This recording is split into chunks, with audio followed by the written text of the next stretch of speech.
شروع اللہ کا نام لے کر جو بڑا مہربان نہایت رحم والا ہے۔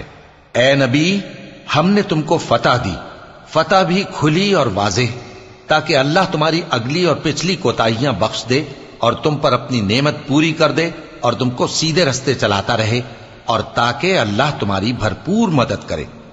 وہی تو ہے جس نے مومنوں کے دلوں پر تسکین نازل فرمائی تاکہ ان کے ایمان کے ساتھ اور ایمان بڑھے، اور آسمانوں اور زمین کے لشکر سب اللہ ہی کے ہیں، اور اللہ جاننے والا ہے، حکمت والا ہے۔ یہ اس لیے کہ وہ مومن مردوں اور مومن عورتوں کو بہشتوں میں جن کے نیچے نہریں بہ رہی ہیں داخل کرے، وہ اس میں ہمیشہ رہیں گے، اور تاکہ ان سے ان کے گناہوں کو دور کر دے، اور یہ اللہ کے نزدیک بڑی کامیابی ہے۔ اور اس لیے کہ منافق مردوں اور منافق عورتوں اور مشرک مردوں اور مشرک عورتوں کو جو اللہ کے بارے میں برے برے خیال رکھتے ہیں عذاب دے، انہی پر برے حادثے واقع ہوں، اور اللہ ان پر غصے ہوا اور ان پر لعنت کی اور ان کے لیے دوزخ تیار کی، اور وہ بری جگہ ہے۔ اور آسمانوں اور زمین کے لشکر اللہ ہی کے ہیں، اور اللہ غالب ہے، حکمت والا ہے۔ اے نبی، ہم نے تم کو احوال بتانے والا اور خوشخبری سنانے والا اور خبردار کرنے والا بنا کر بھیجا ہے، تاکہ مسلمانوں تم لوگ اللہ پر اور اس کے پیغمبر پر ایمان رکھو اور اس کی مدد کرو اور اس کی تعظیم کرو، اور صبح و شام اس کی تسبیح کرتے رہو۔ اے نبی، جو لوگ تم سے بیعت کرتے ہیں وہ در حقیقت اللہ سے بیعت کرتے ہیں، اللہ کا ہاتھ ان کے ہاتھوں پر ہے۔ پھر جو شخص عہد کو توڑے تو عہد توڑنے کا نقصان اسی کو ہے، اور جو اس بات کو جس کا اس نے اللہ سے عہد کیا ہے پورا کرے تو وہ اسے عنقریب اجر عظیم دے گا۔ اے نبی، جو گنوار پیچھے رہ گئے وہ تم سے کہیں گے کہ ہم کو ہمارے مال اور اہل و عیال نے روک رکھا تھا، سو آپ ہمارے لیے اللہ سے بخشش مانگیں۔ یہ لوگ اپنی زبان سے وہ بات کہتے ہیں جو ان کے دل میں نہیں ہے۔ کہہ دو کہ اگر اللہ تم لوگوں کو نقصان پہنچانا چاہے یا تمہیں فائدہ پہنچانے کا ارادہ فرمائے تو کون ہے جو اس کے سامنے تمہارے لیے کسی بات کا کچھ اختیار رکھے؟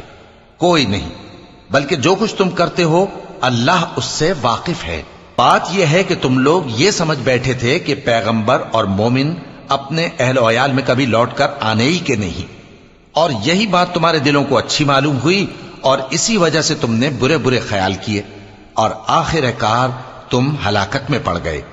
اور جو شخص اللہ پر اور اس کے پیغمبر پر ایمان نہ لائے تو ہم نے ایسے کافروں کے لیے آگ تیار کر رکھی ہے، اور آسمانوں اور زمین کی حکومت اللہ ہی کی ہے، وہ جسے چاہے بخشے اور جسے چاہے سزا دے، اور اللہ بخشنے والا ہے، مہربان ہے۔ جب تم لوگ مال غنیمت لینے چلو گے تو جو لوگ پیچھے رہ گئے تھے وہ کہیں گے ہمیں بھی اجازت دیجئے کہ آپ کے ساتھ چلیں، یہ چاہتے ہیں کہ اللہ کے قول کو بدل دیں۔ کہہ دو کہ تم ہرگز ہمارے ساتھ نہیں چل سکتے، اسی طرح اللہ نے پہلے سے فرما دیا ہے۔ پھر کہیں گے نہیں، تم تو ہم سے حسد کرتے ہو۔ بات یہ ہے کہ یہ لوگ سمجھتے ہی نہیں مگر بہت کم۔ اے نبی، جو گنوار پیچھے رہ گئے تھے ان سے کہہ دو کہ تم جلد ایک سخت جنگجو قوم کے ساتھ جنگ کے لیے بلائے جاؤ گے، ان سے تم یا تو جنگ کرتے رہو گے یا وہ ہار مان لیں گے۔ اگر تم حکم مانو گے تو اللہ تم کو اچھا بدلہ دے گا، اور اگر منہ پھیر لو گے جیسے پہلی دفعہ پھیرا تھا تو وہ تم کو بڑی تکلیف کی سزا دے گا۔ نہ تو اندھے پر سختی ہے سفر جنگ سے پیچھے رہ جانے میں، اور نہ لنگڑے پر اور نہ بیمار پر سختی ہے۔ اور جو شخص اللہ اور اس کے پیغمبر کے فرمان پر چلے گا اللہ اس کو بہشتوں میں داخل کرے گا جن کے نیچے نہریں بہ رہی ہیں، اور جو روح گردانی کرے گا وہ اسے دردناک عذاب دے گا۔ اے پیغمبر، جب مومن تم سے اس درخت کے نیچے بیعت کر رہے تھے تو اللہ ان سے خوش ہوا، اور جو صدق و خلوص ان کے دلوں میں تھا وہ اس نے معلوم کر لیا تو ان پر تسکین نازل فرمائی اور انہیں جلد فتح عنایت کی، اور بہت سی غنیمتیں وہ آئندہ بھی حاصل کریں گے، اور اللہ غالب ہے، حکمت والا ہے۔ اللہ نے تم سے بہت سی غنیمتوں کا وعدہ فرمایا ہے کہ تم ان کو حاصل کرو گے، پھر اس نے یہ غنیمت تمہیں جلدی سے دلوا دی اور لوگوں کے ہاتھ تم سے روک دیے۔ غرض یہ تھی کہ یہ مومنوں کے لیے اللہ کی قدرت کا نمونہ بن جائے اور وہ تم کو سیدھے رستے پر چلائے۔ اور کچھ اور غنیمتیں دے گا جن پر تم قدرت نہیں رکھتے، اور وہ اللہ ہی کی قدرت میں ہیں، اور اللہ ہر چیز پر قادر ہے۔ اور اگر تم سے کافر لڑتے تو وہ پیٹ پھیر کر بھاگ جاتے، پھر وہ کسی کو نہ دوست پاتے اور نہ مددگار۔ یہی اللہ کی عادت ہے جو پہلے سے چلی آتی ہے، اور تم اللہ کی عادت میں کبھی تبدیلی نہ پاؤ گے۔ اور وہی تو ہے جس نے تم کو ان کافروں پر فتح یاب کرنے کے بعد سرحد مکہ میں ان کے ہاتھ تم سے اور تمہارے ہاتھ ان سے روک دیے، اور جو کچھ تم کرتے ہو اللہ اس کو دیکھ رہا ہے۔ یہ وہی لوگ ہیں جنہوں نے کفر کیا اور تم کو مسجد حرام سے روک دیا، اور قربانیوں کو بھی کہ اپنی جگہ پہنچنے سے رکی رہیں۔ اور اگر ایسے مسلمان مرد اور مسلمان عورتیں نہ ہوتی جن کو تم جانتے نہ تھے کہ اگر تم ان کو پامال کر دیتے تو تم کو ان کی طرف سے بے خبری میں نقصان پہنچ جاتا، تو بھی تمہارے ہاتھ فتح رہتی، مگر تاخیر اس لیے ہوئی کہ اللہ اپنی رحمت میں جس کو چاہے داخل کر لے۔ اور اگر دونوں فریق الگ الگ ہو جاتے تو جو ان میں کافر تھے ان کو ہم دکھ دینے والا عذاب دیتے۔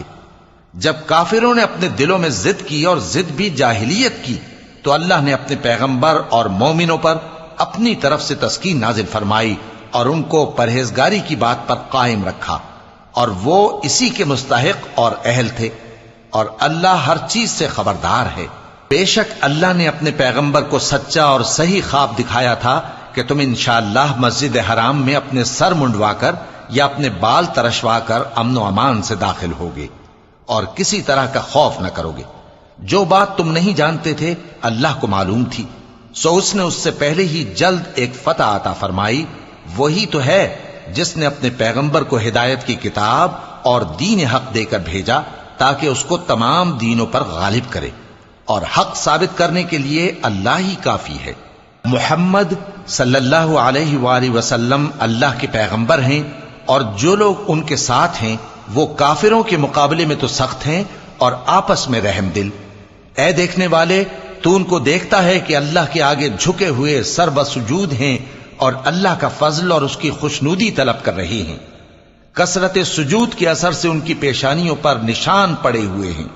ان کے یہی اوصاف تورات میں ہیں اور یہی اوصاف انجیل میں ہیں۔ وہ گویا ایک کھیتی ہے جس نے پہلے زمین سے اپنی سوئی نکالی، پھر اس کو مضبوط کیا، پھر موٹی ہوئی، اور پھر اپنے تنے پر سیدھی کھڑی ہو گئی، اور لگی کھیتی والوں کو خوش کرنے تاکہ کافروں کا جی جلائے۔ جو لوگ ان میں سے ایمان لائے اور نیک عمل کرتے رہے ان سے اللہ نے گناہوں کی بخشش اور اجر عظیم کا وعدہ کیا ہے۔